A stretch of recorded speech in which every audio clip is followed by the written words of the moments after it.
This week, Manchester United's minority owner, Sir Jim Ratcliffe, announced a new stadium for the struggling club. This will replace the Theatre of Dreams, aka Old Trafford. This new stadium will have a capacity of 100,000 and would be the largest stadium in the UK, a true Wembley of the North. Sorry, Port Vale. Considering the club were months from going bust, according to Ratcliffe in an interview conducted with Gary Neville, now the club is set to build a new stadium at the cost of £2 billion.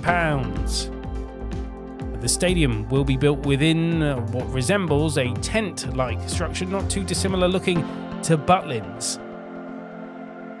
This tented structure will be able to power the stadium using sunlight and rainwater, and within it, not just a stadium but also a fan zone and modern amenities for supporters. The stadium will also be able to host events such as major concerts. So the question becomes, when will it happen? Well, the club want to move in for the 2030-31 season, giving them 5 years to build it, which if they achieve that, then anything is possible. A construction date or start date has not been announced. One of the big issues for myself is ticket prices. Will an increase in capacity see a decrease in prices? No, probably not. Someone's got to pay for the stadium. Look, I understand from a design perspective why you would want to copy the American stadium model with increased corporate facilities, which is a real money spinner for clubs. Look at Tottenham. And the ability to host other events, which Old Trafford doesn't often, if at all, do. Most of the concerts go to the Etihad Stadium, the Stone Roses in 2016. I was there, most of whom are Manchester United fans. Maybe they're eyeing the NFL coming to Manchester. One question would be, what's going to happen to Rugby League's Super League Grand Final? Would it stay at this new Trafford Stadium or move to a smaller venue like the Etihad Stadium?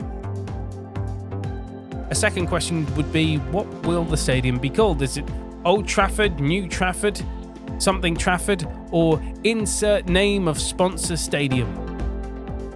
It looks like it's going to be the latter, with Manchester United potentially selling off the naming rights in order to pay, in part, for the new stadium. I don't mean to sound old here, but what of history? These venues mean something to people. Real Madrid and Barcelona chose to upgrade their current stadiums into modern entertainment spectacles, whereas Liverpool's owner, Fenway Sports Group, own two of the most iconic sports stadia in the world, in Fenway Park, the home of the Boston Red Sox, and Anfield, obviously the home of Liverpool. Instead of moving away from either of those grounds, they chose to renovate it, and they didn't follow the Hicks and Gillette plan of moving Liverpool away from Anfield. They expanded it, and whilst that's not possible for every club, it's important to hold on to history. Manchester United did have that option, and it's not too late to reconsider expanding the current stadium to an 87,000 capacity Old Trafford, which would have been a far cheaper option despite the work that needs doing to Old Trafford. I'm always saddened to lose iconic venues. In my childhood, despite not being an Arsenal fan, I really wanted to go to Highbury. It was on my metaphorical bucket list of stadiums that I just thought were brilliant. Worryingly, if you're a Manchester United supporter, as Paul Merson has pointed out to Sky Sports, Manchester United as a club seem more interested in commercialising a stadium than putting out a competitive squad. Now, whilst I agree in part with Merson's comment, it is worth remembering that this is a club that is reported to be in £1 billion in debt.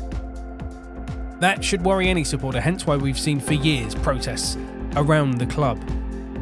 But it must be said that the current boss, Ruben Amorim, has a particular style of play that doesn't work with the current squad. So unless you're investing to bring the players into play the manager's style, this is all a waste of time and an exercise in misdirection.